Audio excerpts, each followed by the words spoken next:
여러분, 진실이란 무엇일까요? 때로는 우리가 굳게 믿어온 것들이 모래성처럼 무너질 때가 있습니다. 여기 일본 언론계의 핵심 인사들이 모인 한 강연장이 있습니다. 평화로웠던 강연 시간은 기자의 소신 발언 이후 일본 매체가 발칵 뒤집혔습니다. 강단에 서 있던 고위 관계자는 당혹감을 감추지 못하고 화를 냈고 객석의 동료 기자들은 믿기지 않는다는 듯 수군거리기 시작했습니다.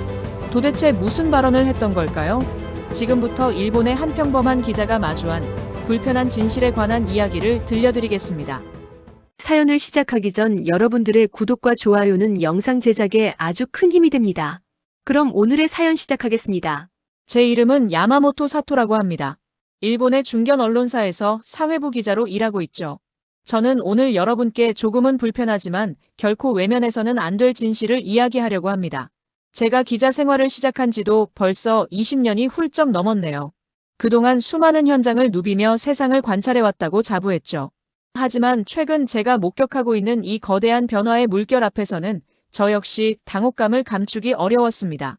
여러분은 지금 일본 열도를 뒤덮고 있는 이 묘한 기운을 느끼고 계시나요? 불과 10년 전만 해도 상상조차 할 수 없던 일들이 지금 우리 눈앞에서 벌어지고 있습니다. 처음 제가 한국이라는 나라의 문화를 취재하기 시작했을 때만 해도 제 생각은 아주 단순했어요. 그저 이웃나라에서 잠시 불어오는 유행일 뿐이라고 치부했죠. 예쁜 아이돌 가수가 춤을 추고 드라마 속 주인공들이 연애하는 모습에 열광하는 것은 금방 식어버릴 냄비 같은 열기라고 믿었습니다. 하지만 제 판단은 완전히 틀렸습니다. 아니, 오만했다는 표현이 더 정확할 것 같군요. 저는 기자로서 가장 기초적인 사실을 간과하고 있었습니다. 그것은 바로 한 나라의 문화가 세계적인 유행을 타기 위해서는 그 나라의 국력이 뒷받침되어야 한다는 아주 당연한 진리였습니다. 여러분, 냉정하게 주위를 한번 둘러보시죠. 아무리 문화가 우수하다고 한들 굶주리고 가난한 나라의 노래와 춤이 세계인의 마음을 사로잡을 수 있을까요? 절대 불가능합니다. 사람들이 한국이라는 나라에 매료되기 시작한 진짜 이유는 따로 있었어요. 한국이 만든 스마트폰을 전 세계 사람들이 사용하고 그들이 만든 자동차가 뉴욕과 파리의 거리를 활보하며 한국산 가전제품이 각 가정의 거실을 차지하게 된 것이 먼저였습니다. 한국 상품과 물건을 쓰면서 사람들은 자연스럽게 인식하게 된 것입니다. 이 나라는 경제적으로 아주 발전된 나라이고 신뢰할 만한 저력을 가진 나라라는 사실을 말이죠. 이런 경제적 토대와 국력의 강화라는 조건이 갖춰진 상태에서 비로소 그들의 문화가 접목되었을 때 세계인들은 비명을 지르며 반응했습니다. 아, 이 나라 정말 매력적이야. 이들이 만드는 이야기는 뭔가 다르네. 이런 반응이 터져나오기 시작한 것입니다. 결국 지금 우리가 목격하고 있는 한류라는 거대한 파도는 단순한 연예계의 성공 사례가 아닙니다. 그것은 한국이라는 국가 자체가 가진 국력의 강화와 위상의 격상을 대변하는 아주 상징적인 현상인 셈이죠. 한국의 위상이 올라가는 것을 우리가 막을 수 없다면 한류가 전 세계로 뻗어나가는 것 역시 그 누구도 막을 수 없는 숙명과도 같은 흐름이 된 것입니다. 제가 도쿄 신주쿠의 한복판에서 마주한 풍경은 충격 그 자체였어요. 과거에는 한국 음식을 먹거나 한국 가수를 좋아한다는 사실을 숨기던 사람들도 있었습니다. 하지만 지금은 어떤가요? 일본의 젊은 세대는 물론이고 머리가 희끗한 노인들까지 줄을 서서 한국의 문화를 소비하고 있습니다. 이것은 단순한 취향의 문제가 아니에요. 한국이 가진 국가적 브랜드 가치가 이제는 일본을 압도하기 시작했다는 명백한 신호죠. 저는 기자로서 이 현상을 기록하며 가슴 한구석이 서늘해지는 것을 느꼈습니다. 우리가 한국은 여전히 우리보다 한 수 아래라고 자위하며 과거의 영광에 취해 있을 때 그들은 보이지 않는 곳에서 국격이라는 단단한 기초를 쌓아 올렸던 것입니다. 사실 우리 일본도 경제적으로 아주 잘 나가던 시절이 있었어요. 미국 땅을 다 살 수 있을 정도로 돈이 넘쳐나던 시절이 있었죠. 그런데 왜 우리에게는 한류 같은 강력한 문화적 힘이 생기지 않았을까요? 그것은 바로 국력의 성장 방향이 달랐기 때문입니다. 한국은 자신들의 우수한 문화를 국력의 성장과 궤를 같이 하며 전 세계에 전파했습니다. 한류는 기본적으로 우리 한국의 국력 강화와 위상 강화를 반영하는 거울과도 같습니다. 군국주의 지배층의 방해만 없었다면 아마 지금보다 훨씬 더 거대한 파급력을 가졌을 거예요. 저는 이번 취재를 통해 한류의 성공 비결이 단순히 화려한 겉모습에만 있는 것이 아님을 확신하게 되었습니다. 그것은 한국인들이 지난 수십 년간 피땀 흘려 일궈낸 경제적 성취와 그로 인해 높아진 국가적 자부심이 문화라는 그릇에 담겨 폭발한 결과물이에요. 이제 한류는 그 누구도 부정할 수 없는 현실이자 우리가 인정해야만 하는 한국의 진정한 힘이 되었습니다.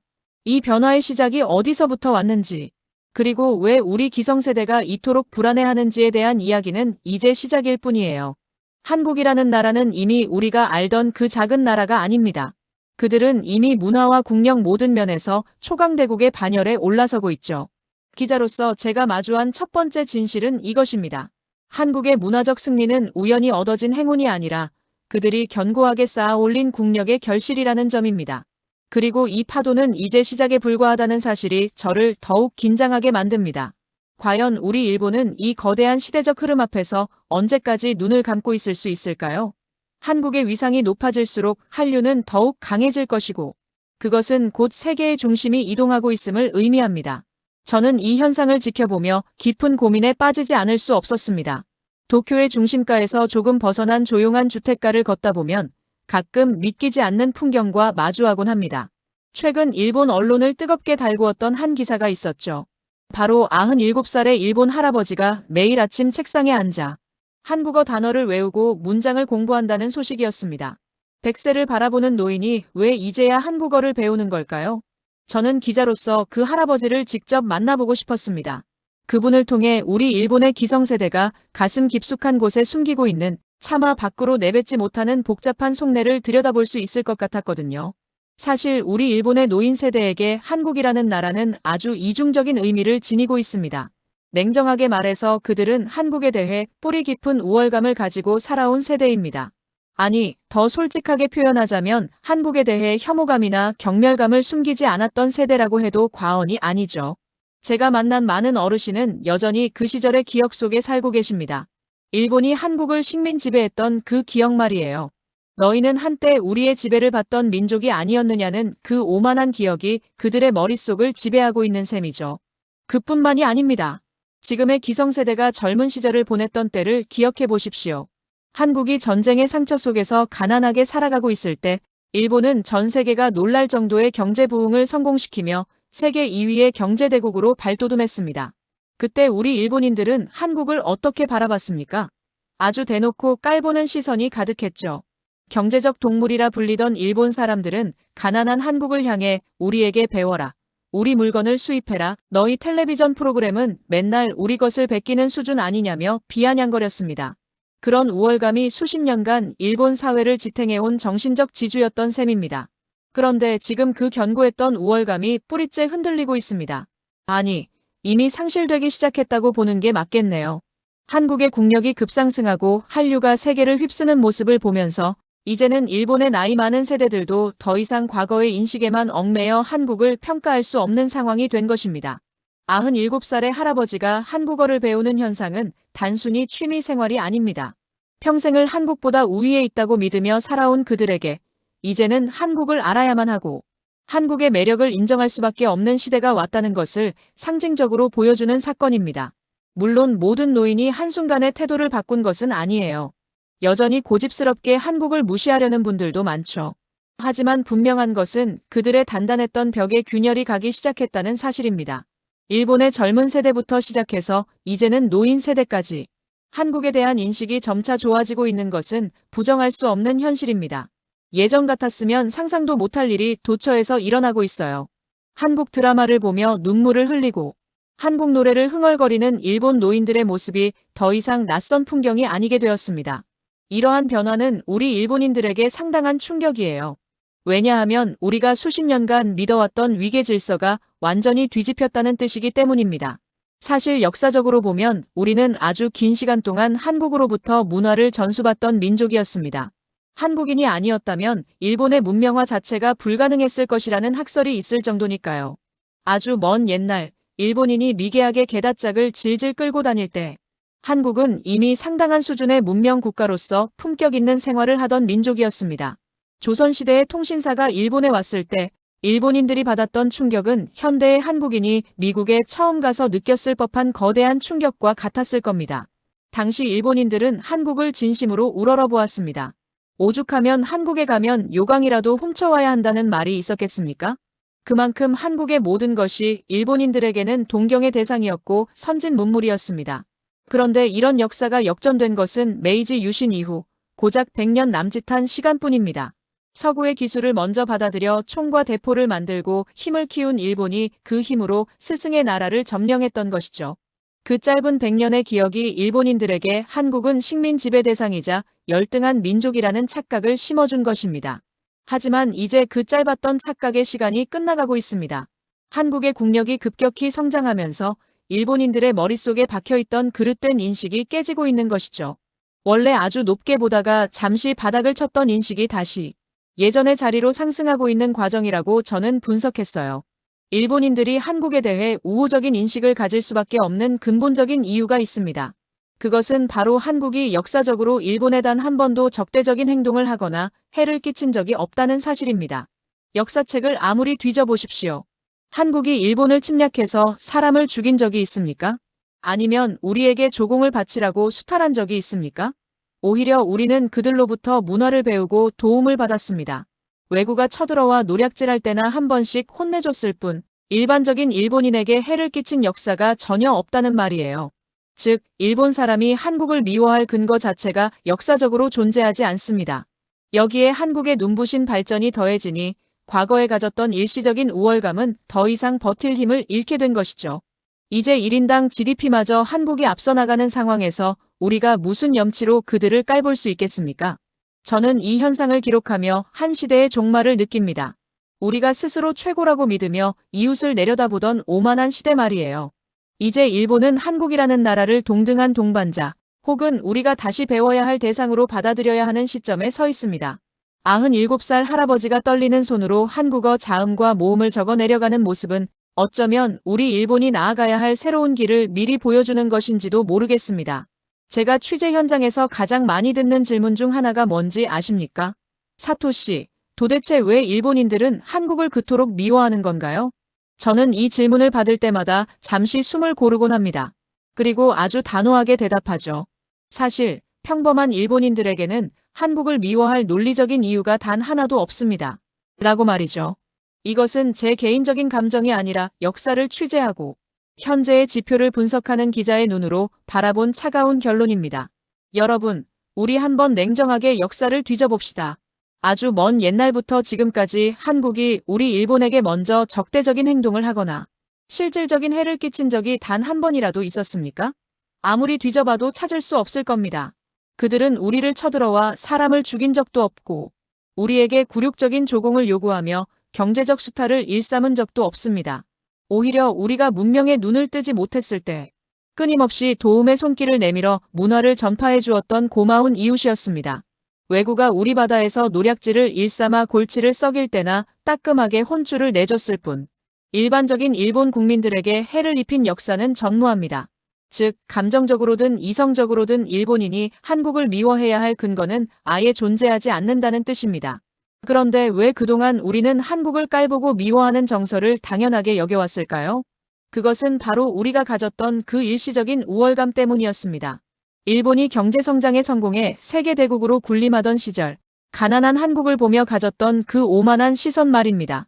하지만 이제 그 우월감이라는 성벽이 무너져 내리고 있습니다. 특히 경제력이라는 지표만 놓고 봐도 상황은 완전히 뒤집혔습니다. 이제는 일본 내에서도 1인당 국내 총생산인 GDP가 이미 한국에 역전당했다는 목소리가 여기저기서 터져나오고 있는 상황 아니겠습니까? 경제적으로 우리가 더 잘 살기 때문에 그들을 무시해도 된다는 유일한 논리가 완전히 박살이 나버린 셈입니다. 제가 만난 한 경제 전문가는 일본의 정체를 두고 잃어버린 30년이 아니라 잠든 50년이라고 표현하더군요. 일본이 과거의 영광에 취해 계단을 질질 끌며 제자리 걸음을 하고 있을 때 한국은 무서운 속도로 혁신을 거듭하며 우리를 앞질러 갔습니다. 이제는 우리가 그들에게 우리를 배워라라고 말할 처지가 아닙니다. 오히려 우리가 한국의 역동적인 경제, 구조와 기술력을 배워야 한다는 자조 섞인 탄식이 일본 지성인들 사이에서 나오고 있습니다. 상황이 이렇게 되니 예전처럼 한국은 못 살고 우리는 잘 사니까 우리가 위다라는 식의 유치한 논리는 더 이상 통하지 않게 된 것이죠. 더욱 흥미로운 점은 이제 일본 지배층이 국민들에게 한국에 대한 나쁜 이미지를 주입하는 것이 거의 불가능해졌다는 사실입니다. 예전처럼 텔레비전 뉴스나 신문 몇 군데를 장악해서 정보를 통제하던 시대가 아닙니다.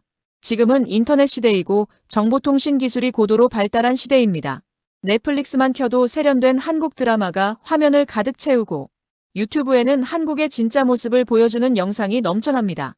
정부가 아무리 한국은 위험하다라거나 한국은 미개하다라고 거짓말을 해도 일본 국민들이 손가락 하나만 까딱하면 그게 거짓이라는 걸 금방 알 수 있는 세상이 된 것입니다. 각기 다른 일본인들이 직접 유튜브를 보고 노래를 듣고 드라마를 보면서 스스로 한국에 대한 인상을 만들어 나가고 있습니다. 국가가 정해준 프레임이 아니라 자신이 직접 보고 느낀 매력을 바탕으로 한국을 평가하기 시작했다는 것이죠. 이것은 일본 지배층에게는 아주 곤혹스러운 일입니다. 자신들의 정치적 목적을 위해 한국을 적대시해야 하는데 국민들이 직접 소통하며 한국과 친해지고 있으니 말입니다. 정보의 독점이 깨지면서 한국을 깔보거나 적대시하던 낡은 관습도 함께 부서지고 있는 현장을 저는 취재 수첩에 꼼꼼히 기록했습니다. 결국 지금의 일본인들이 한국에 대해 가지는 인상은 전반적으로 좋은 쪽으로 이동할 수밖에 없는 구조입니다. 역사적으로 미워할 이유가 없고 경제적으로는 이미 동등하거나 그 이상이 되었으며 정보의 자유로운 유통으로 인해 편견마저 사라지고 있기 때문입니다. 과거에 일시적으로 바닥을 쳤던 한국에 대한 우호도가 다시 가파르게 상승하는 것은 결코 우연한 유행이 아닙니다.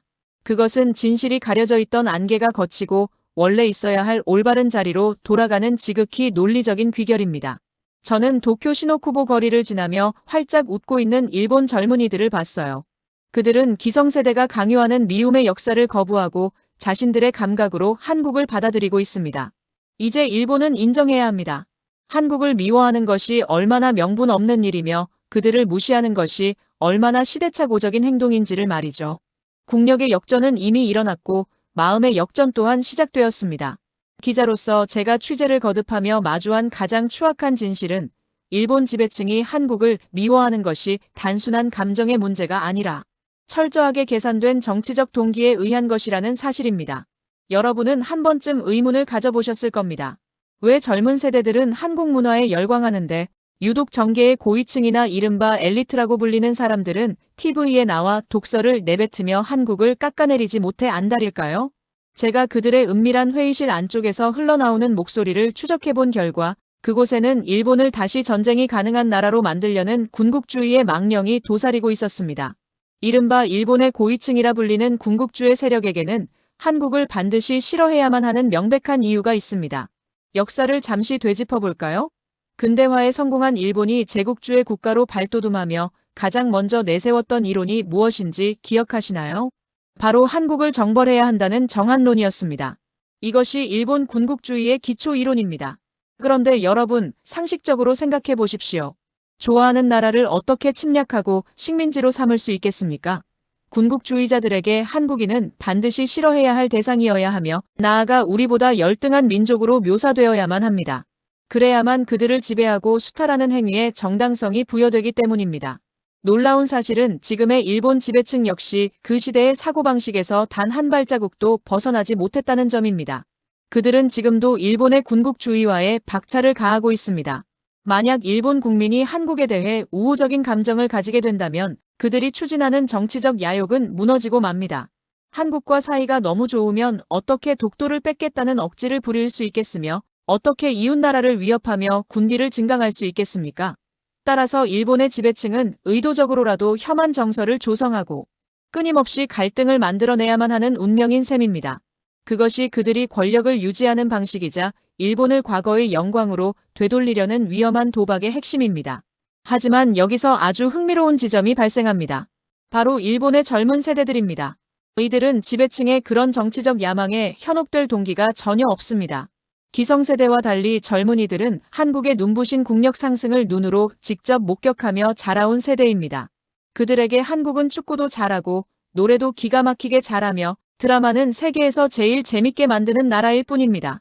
지배층이 아무리 한국인을 열등하다고 속여보려 해도 스마트폰만 켜면 화려하고 세련된 한국의 진실이 쏟아져 나오는데 누가 그들의 낡은 거짓말을 믿겠습니까? 제가 거리에서 만난 한 일본 청년은 제게 이렇게 말하더군요. 어른들이 뭐라고 떠들든 신경 안 써요. 저는 직접 한국 친구한테 물어볼 수 있거든요. 맞습니다. 젊은 세대는 정보를 습득하는 능력이 기성세대보다 훨씬 우수합니다. 그들은 더 이상 일방적인 언론 보도나 정부의 발표에 휘둘리지 않습니다. 궁금하면 한국 친구와 카톡을 하고 유튜브 댓글을 통해 소통합니다. 일본 지배층이 필사적으로 혐한의 불씨를 살려보려 애쓰지만 젊은 층에서는 오히려 우호적인 태도가 강화되는 이중적인 모습이 나타나는 이유가 바로 여기에 있습니다. 한쪽에서는 혐한 시위가 벌어지지만 그 바로 옆에서는 한국 전포수가 사상 최대 수준으로 늘어나는 기묘한 풍경이 펼쳐지는 것이죠. 저는 도쿄 시노쿠보의 변화를 보며 전율을 느꼈습니다. 한때 혐한 시위대가 기승을 부리던 그 자리를 지금은 한국의 맛과 멋을 즐기려는 젊은이들이 가득 메우고 있습니다. 지배층의 방해만 없었다면 한류는 아마 지금보다 수십 배는 더 강력하게 일본을 뒤흔들었을 겁니다. 아무리 방해하려 해도 한국의 국력이 강해지는 것을 막을 수 없듯이 그 결과물인 한류의 강화 역시 막을 수 없는 거대한 강물이 되었습니다. 결국 일본의 고위층이 느끼는 분노는 사실 두려움의 다른 이름입니다. 자신들이 구축해놓은 가짜 우월감이 무너지고 진실을 알아버린 젊은 세대가 통제를 벗어나는 것에 대한 공포 말이에요. 저는 기자로서 단언합니다. 정치적 목적으로 조장된 미움은 결코 오래갈 수 없어요. 문화라는 이름의 진실이 이미 일본의 심장부로 파고들었기 때문이죠. 지배층이 아무리 혐한의 성벽을 높게 쌓아도 그 성벽 아래로 흐르는 한국의 매력적인 선율을 막아낼 재간은 없을 것입니다. 앞서 말씀드린 젊은 세대의 변화와 정보의 자유로운 유통은 결국 우리에게 한 가지 근본적인 질문을 던지게 합니다. 도대체 한국의 문화에는 어떤 특별한 힘이 있기에 국적과 세대를 불문하고 이토록 세계인들을 단숨에 매료시키는 것일까요? 제가 현장을 누비며 수많은 외국 팬들을 인터뷰하고 콘텐츠의 이면을 분석하며 얻은 답은 의외로 단순하면서도 강렬했습니다. 그것은 바로 우리 일본이나 서구 사회가 잃어버린 혹은 애초에 갖지 못했던 아주 특별한 정석, 즉 한국인 특유의 우리주의라는 마법이었습니다. 한국 사람들은 입버릇처럼 우리 엄마, 우리 집, 우리나라라고 말하죠. 이 우리라는 단어 속에 담긴 끈끈한 공동체 의식이 전 세계인의 마음을 흔들고 있는 것입니다. 여러분, 한번 생각해 보십시오. 서구의 히어로물이나 드라마를 보면 대개 잘난 주인공 한 명이 세상을 구하거나 개인의 행복을 찾아 떠나는 구조가 대부분입니다. 하지만 한국의 콘텐츠는 전혀 다릅니다. 제가 최근에 아주 인상 깊게 본 한국 드라마를 예로 들어볼까요? 그 드라마에는 3명의 주인공이 등장하는데 그중 한 명이 동료들과 함께 목욕탕에 가는 것을 거부하는 장면이 나옵니다. 한국 사회에서 동성끼리 목욕탕에 간다는 것은 단순한 세면 행위가 아닙니다. 서로의 알몸을 보여줄 만큼 격에 없는, 즉 우리라는 울타리 안에 들어왔음을 상징하는 아주 중요한 의식이죠. 결국 드라마 마지막에 그 인물이 악마의 흔적을 지우고 동료들과 함께 목욕탕에서 활짝 웃는 장면이 나오는데 저는 그 장면에서 전율을 느꼈습니다. 그것은 단순한 화해가 아니라 깨졌던 우리라는 관계의 회복을 의미하기 때문입니다. 이런 정서는 악을 물리치는 방식에서도 여실히 드러납니다. 미국의 슈퍼히어로 영화를 보면 엄청난 초능력을 가진 몇 명이 지구를 지키고 나머지 시민들은 구경꾼이나 보호 대상으로 남습니다. 하지만 한국 드라마는 다릅니다. 평범한 사람들 모두가 하나의 힘으로 합창을 하고 간절한 염원을 모아 마침내 거대한 악을 물리칩니다. 영웅 혼자 잘나서 이기는 것이 아니라 우리가 하나가 되어 기적을 만들어내는 구조죠. 서양인들은 이런 모습을 보며 신선한 충격과 함께 깊은 감동을 느낍니다. 나 혼자 잘 먹고 잘 살자는 개인주의보다 비록 시끄럽고 부대끼더라도 함께 손을 잡고 나아가는 한국식 공동체 문화가 훨씬 인간적이고 따뜻하다는 것을 본능적으로 깨닫는 것입니다. 저는 한국 영화나 드라마가 끝날 때마다 묘한 여운이 남는 이유를 분석해 보았습니다. 대부분의 서구 콘텐츠는 개인의 승리나 행복을 확인하며 끝이 나지만 한국의 콘텐츠는 무너졌던 공동체가 복원되고 상처받은 관계가 회복되며 더 큰 희망을 노래하며 마무리됩니다. 혼자보다는 함께일 때 더 강하고 행복하다는 이 강력한 메시지가 외로움과 고립에 지친 현대 세계인들에게 거대한 위로가 되고 있는 셈입니다. 이것은 한국인이 5천년 역사 속에서 수많은 난관을 극복하며 체득해온 민족적 우수성이자 그들만이 가진 독보적인 문화적 자산입니다. 취재 중에 만난 한 유럽 출신의 평론가는 이렇게 말하더군요. 한국 드라마를 보면 내가 누군가의 우리가 되고 싶다는 열망이 생긴다고 말입니다. 맞습니다. 이것이 바로 한류가 가진 진짜 힘입니다. 한국의 문화 콘텐츠에는 사람과 사람 사이의 온기, 그리고 공동체를 향한 뜨거운 사랑이 담겨 있습니다. 일본 문화가 옛것을 지키는데 급급하고 정체되어 있을 때 한국은 이 우리주의라는 엔진을 달고 전 세계인의 감성을 공략했습니다. 저는 감히 단언합니다. 한국인들의 이 독특한 민족성과 우리를 소중히 여기는 마음이 사라지지 않는 한 한류의 생명력은 결코 시들지 않을 것입니다. 그들은 자신들의 삶을 투영한 문화를 통해 전 세계에 새로운 인간형과 공동체의 대안을 제시하고 있어요. 우리가 그저 유행이라고 치부했던 것들 속에는 사실 인류가 공통으로 갈망하던 따뜻한 연대의 정신이 숨어 있었던 것이죠. 또 기자로서 제가 한국의 성공을 취재하며 느낀 점은 지금의 영광이 결코 영원히 주어지는 공짜 선물이 아니라는 사실입니다. 한류라는 거대한 파도의 기저에는 한국인들이 5,000년 동안 빚어온 독특한 민족성이 흐르고 있어요. 저는 이 민족성이야말로 한국을 초강대국으로 만든 진정한 엔진이라고 확신합니다. 하지만 동시에 제가 우려하는 지점도 분명히 존재합니다. 한국이 지금의 위상을 유지하고 세계의 불빛으로 남기 위해서는 그들 스스로가 일구어낸 이 소중한 가치들을 얼마나 잘 수호하느냐에 모든 것이 달려있기 때문이죠. 여러분, 냉정하게 생각해 봅시다.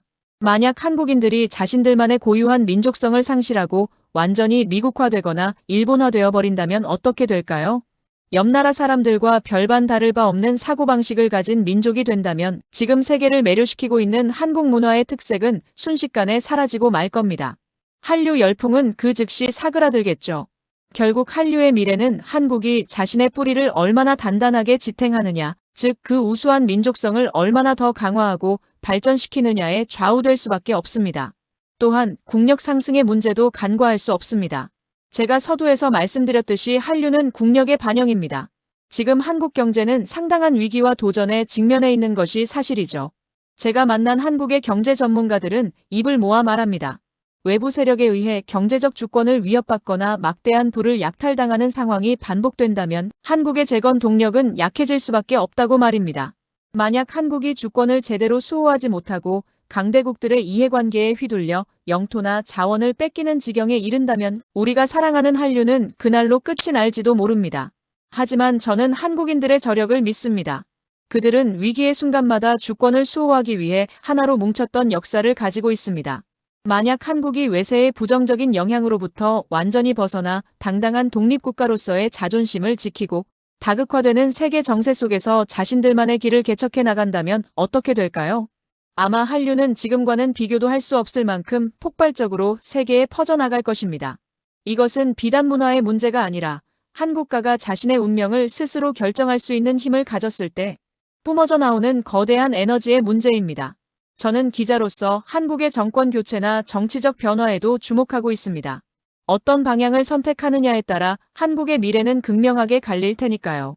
다행히 제가 지켜본 한국인들은 자신들의 권리를 지키기 위해 끊임없이 목소리를 내고 행동하는 민족입니다. 그런 역동성이 살아있는 한 한국 경제와 문화는 다시 한번 도약할 수 있는 희망이 있다고 봅니다. 물론 지금의 글로벌 경제 불황이 무겁게 짓누르고 있지만 저는 한국이 그들만의 방식으로 이 어려운 시기를 해결해 나갈 것이라 기대하고 있습니다. 반면 우리 일본은 어떻습니까? 지금 일본 열도는 다카이치 같은 인물을 중심으로 극단적인 군국주의 열풍이 다시금 고개를 들고 있습니다. 이것은 매우 위험한 징조입니다. 일본이 다시 과거의 망령에 사로잡혀 혐한 정서를 과열시킨다면 그것은 한국을 해치기에 앞서 일본 스스로를 고립시키는 길이 될 것입니다. 지금이야말로 아주 중요한 분기점입니다. 한류가 전해주는 화합과 공동체의 메시지를 받아들일 것인가 아니면 다시 증오와 대립의 시대로 회귀할 것인가 하는 선택의 기로 말입니다. 저는 우리 일본이 이제는 꿈에서 깨어나길 바랍니다. 한국이 보여주는 저 무서운 성장세와 문화적 저력은 단순히 시기하고 질투한다고 해서 사라지는 것이 아닙니다. 오히려 우리가 한국의 독립적인 주권 수호와 민족적 자부심을 보며 배워야 할 점이 많다고 생각합니다. 그들이 동방의 불빛을 넘어 세계의 불빛이 되어가는 과정을 지켜보며 저는 기자로서 그 불빛이 꺼지지 않기를 진심으로 바랍니다.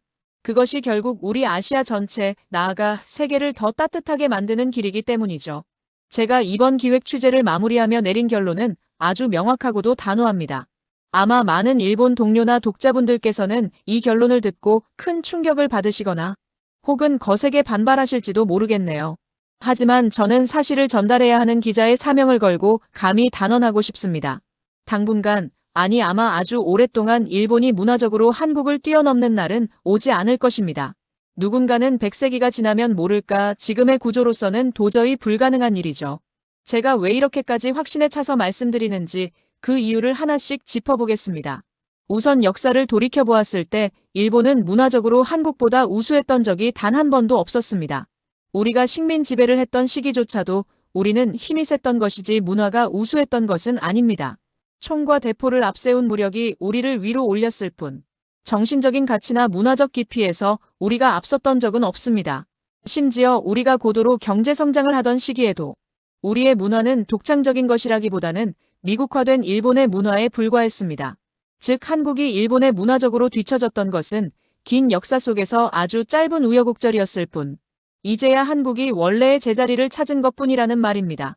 그렇다면 왜 일본은 한국의 이런 변화와 혁신을 따라가지 못하는 걸까요? 그것은 일본이라는 나라의 발전 속도가 한국에 비해 너무나도 느리기 때문입니다. 한국은 무서울 정도로 빠른 속도로 변화하고 끊임없이 스스로를 혁신하는 민족입니다. 반면 우리 일본은 전반적으로 변화가 느리고 새로운 것을 받아들이는 혁신이 잘 일어나지 않는 나라입니다. 일본이 유일하게 엄청난 속도로 발전했던 시기는 서양에 빌붙어서 근대화에 성공했던 메이지 유신 시절뿐입니다. 그때의 꿈을 잊지 못해 지금 다시 군국주의를 추진하며 과거로 돌아가려 하지만 그것은 미래를 향한 혁신이 아니라 과거로의 퇴행일 뿐입니다. 문화적 혁신이 일어나지 않는 나라에서 세계를 매료시킬 새로운 것이 나오기는 만무하죠. 더 결정적인 차이는 발전을 주도하는 주체에 있습니다. 일본의 역사를 보십시오. 일본의 발전은 항상 지배층이 주도해왔습니다. 메이지 유신조차도 시민들이 일으킨 혁명이 아니라 봉건 지배층과 자본가들이 타협해서 만든 위로부터의 변화였습니다. 일본에는 시민들이 스스로의 힘으로 체제를 변혁해본 경험이 없습니다. 발전의 주체가 항상 지배층이다 보니 일본의 문화는 민중을 소외시키는 경향이 강하고 위에서 밑으로 일방적으로 내려주는 딱딱한 문화가 주를 이룹니다.